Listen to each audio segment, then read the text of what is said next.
Okay, hi everyone, thank you for joining. So what we're going to talk about today is just adding a little bit of extra safety for route definitions within, well, this particular example is for React Router, but this is framework agnostic, right? This is just going to be TypeScript implementation to get type-safe routes. So the main problem is like with React Router v7, they came up with a bunch of type safety for loader data, as well as route parameters and like dynamic parameters like different IDs and stuff like that. So the problem we have is like, for example, you can see here we have this sample application with this little bit of route definition. So we would have a post/ID and a /post route, and then we would have /users/ID/edit route. So just bear with me so that we can come up with this. So the problem we have is, for example, we don't have any type safety into when writing routes, right? So we can do whatever and then invalid, and then this is probably going to be a malform, or we don't have an edit post route, so this would be a common mistake as well. So what happens is, like some people, a common workarounds we would have is just create an enum, right, with all of the route definitions to prevent typos. But then you also have to manually interpolate parameters. And nothing stops you from creating malformed URLs, right? So what we want to do is basically what we came up. The solution we came up with was just like a two-tier approach, right? We would have like a loose type definition, which is using template literals, so that we can have this, but then we actually want strict route validation. So what you would get is, for example, this is an invalid route. The type would be inferred as never, which is good. And then for strict routes, you would get the actual template literal type for the route definition. And then this includes dynamic parameters for IDs or however many dynamic parameters you want to have in a route.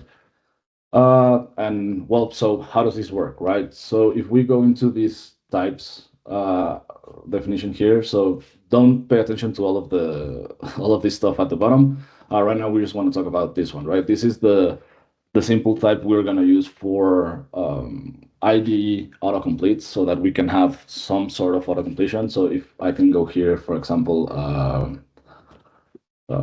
once route equals route path,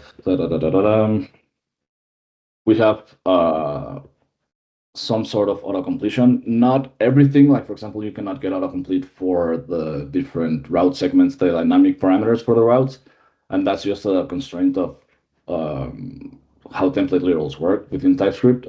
But we will solve that with strict route definition going segment by segment.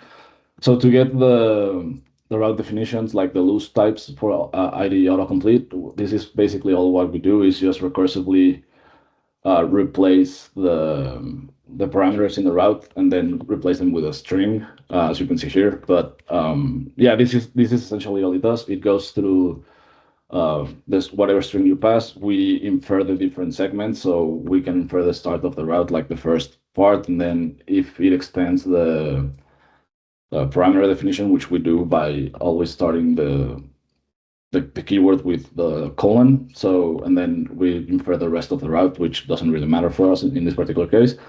If the route actually matches this, we would just return the start of the route, replace the parameter with a string, and then recursively do this same process over and over again. And if it's just a route with a prefix and a route parameter, we just return that, right? So it's nothing super complicated, but this is not perfect because this is not strict route validation. So you can technically, for example, have, since this gets inferred as a string, so posts, so for example, posts ID, this is valid, but anything after that, because this just gets inferred as just a string, this is not strict validation, right? So what we wanted to do is just go ahead and actually, well, since TypeScript is actually Turing complete, we can basically do whatever we want, like run Doom on the type system. So if we can do that, we can get strict route definitions, right? So how that's gonna work is under the hood. Well, I forgot to show, right? The strict route. This is right there. So how this is gonna work is first we're going to split the route definition using this utility type we created that you can see right here at the bottom. This is basically just working like JavaScript's split function for arrays or strings. But what we're going to do is just create different tuples with all of the different route segments for the route. And we're going to compare the route definition with the actual route we're trying to use and compare each segment one by one to determine if they're equal. And if they are, then they're going to be valid. If not, well, that's validation. It's going to be invalid, right? And then what we're going to do is go through every single route definition and then evaluate the candidate URL with the pattern with the route definition, right? Right. So how this is going to work? This is going to use just a little bit of recursion using this match route segment. We have this type like with this recursion limit, just because we're using recursion, so we don't want to like overload the type system. How this is gonna work is just like a tuple, and then we're just gonna be removing on each iteration. We're gonna remove the first element of the tuple so that we can. Where's it? Right here. So that we can keep have a strict limit on how many times we want to run this recursion, right?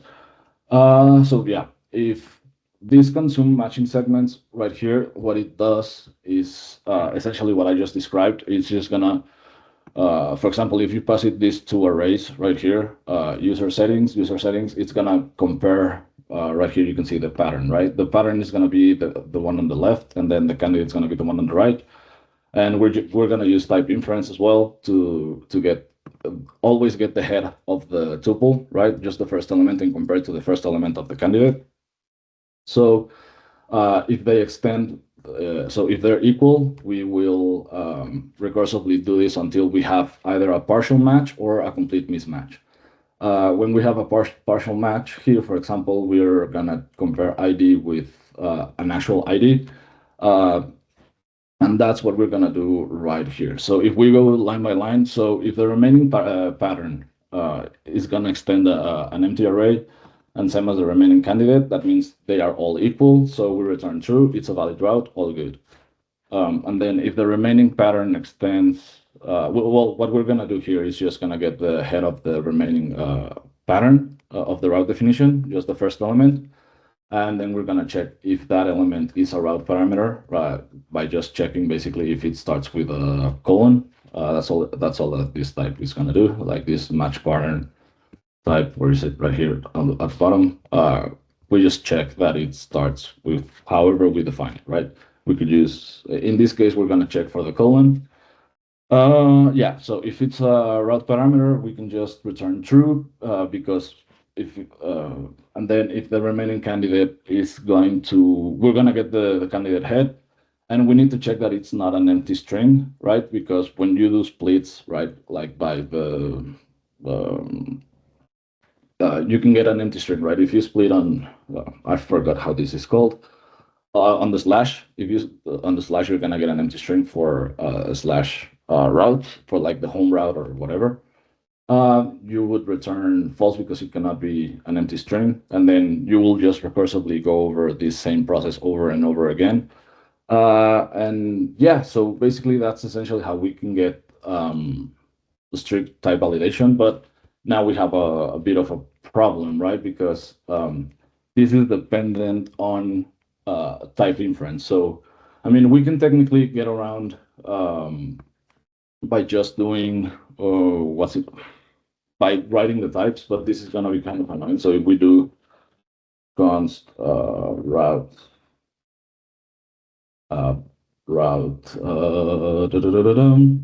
we would have to keep doing this. So for example, post ID 123 equals post ID 123. We would have to to do this every single time we want to do route validation, because, well, this depends on inference, so this would infer this. So yeah. So how do we get around that? Well, with helper functions. So basically, all we have to do is, if we go here in the components, for example, we created wrappers for the for React routers, link and nav link, and just we're gonna extend the route type, for example, to this is the exact type that they use, and we just need to do pass it here so that whenever, like, for example, we can see here, this is a helper function also that's going to infer this route parameter. This is going to return an error. If we remove this, you can see it's going to be inferred as an error because that route just simply does not exist. And yeah, so there are a few limitations we have with doing this, right? So this would be an invalid route in this current application, and this is a valid one, right? So route, this works. This also returns an error. That's fine. But if you make the valid route, like we're dependent on template literals, right? Because if you leave this as a string, this is too broad of a type to validate. So we need to use inference with template literals always. But it's good because if you don't specify that it's a string, then it's always going to be inferred as a template literal, which is amazing. And yeah, the app route is just a little bit too loose because you can do extra segments like I showed before, which is not great. But since we have these helper functions for where are the utilities, right? So we have these helper functions that it's basically just inferring the route and then returning the string, but with a type validation. We can actually get all of this type safety that we want. And yeah, I'll open it up for questions because I think I went a little bit fast. Yeah, I don't know if anyone has any question so far.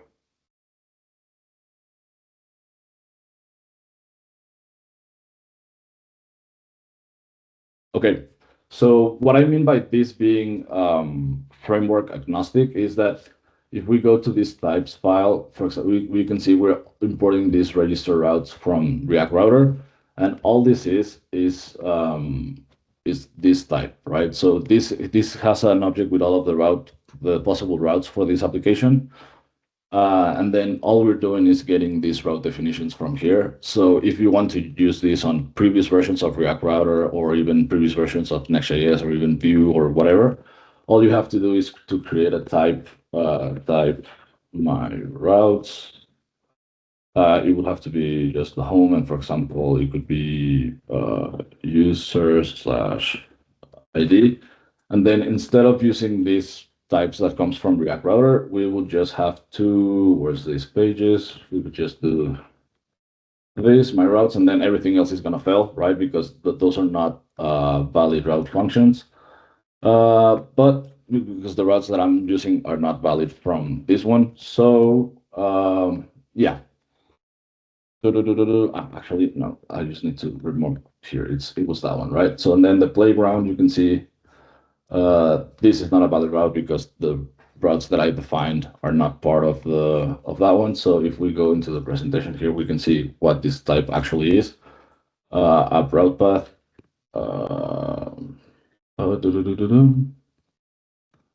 Well, yeah, the thing is, it's just gonna get the slash or user's ID, right? So none of the other applications, but this is just the main gist of what you need to do.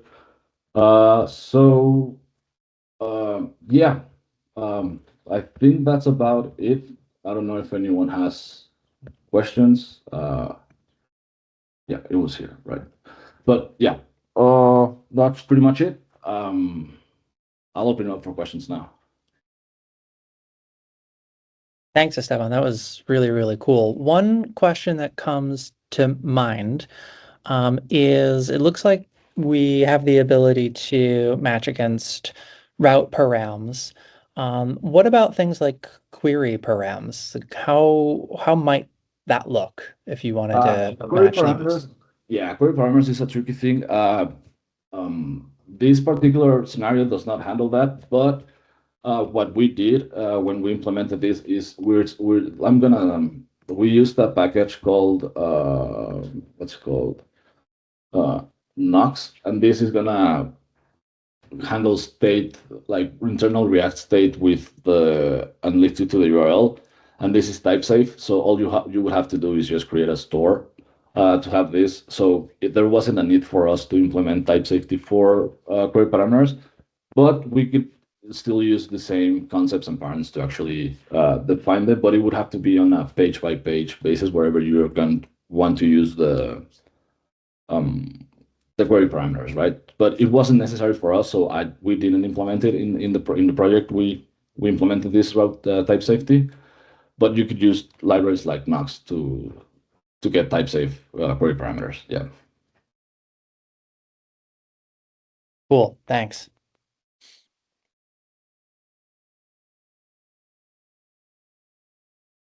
Anyone else? I got a good question. Where did you come across like this pattern? Is this like something you came up on your own, or is it an amalgamation of like different examples across different repositories, or like a Medium article? Yeah, this was kind of like a hybrid approach to both. Like I knew I would have to do something like this to get this because at first all I came up with in like 30 minutes was this loose route validation. But I knew that you can do segment matching, and I know that TanStack Router and maybe Next.js also do something similar to this. So I kind of came up with it, but I used AI to just give it a couple of prompts to help me define this particular type. But yeah, this the TanStack Router, and they use some sort of version of this. I haven't looked into the repos, but I know that they do segment matching to get the strict route validation. But they also depend on a bunch of features specific to their frameworks with how they handle route declarations. So that's probably a little bit trickier for us with this implementation to get the full type safety that they have. But the goal for this project was not to actually implement those types of features because the React Router team is actually working on incorporating this. So this is going to eventually going to be removed from the code base. This is just like a good quality of life and developer experience for while that feature is being implemented. Yeah. Thanks.